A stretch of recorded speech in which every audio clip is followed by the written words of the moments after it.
তো কী অবস্থা সবার? আপনারা যারা ফেসবুক ইউজার আছেন, অতিরিক্ত ফেসবুক ব্রাউজিং করেন, কিন্তু অতিরিক্ত ব্রাউজিংয়ের ফলে আপনার ডাটা বেশি চলে যায়, সেক্ষেত্রে আপনারা ডাটা সেভিং করতে পারতেছেন না। তো আজকে আমি আপনাদেরকে দেখাবো কি করে আপনারা ফেসবুকের ডাটা সেভিং করবেন। তো চলুন শুরু করা যাক। প্রথমে আমরা ফেসবুকে চলে যাব, এখান থেকে চলে আসবো আমরা সেটিংসে।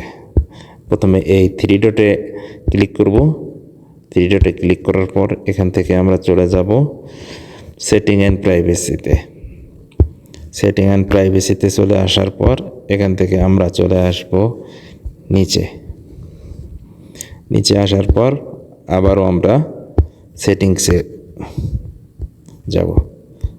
সেটিংসে আসার পর এখান থেকে আমরা চলে আসব একটু নিচে। নিচে আসার পর এখানে আমরা দেখতে পাবো মিডিয়া। আমরা মিডিয়াতে চাপ দিব। মিডিয়াতে আসার পর এখান থেকে আমার ডাটা অপটিমাইজ করা আছে, আমরা ডাটা সেভারে ক্লিক করব। তো এটাতে আমরা টিপ দেব। তো এভাবেই আপনারা এটি অন করে ডাটা সেভিং করতে পারবেন। ধন্যবাদ সবাইকে।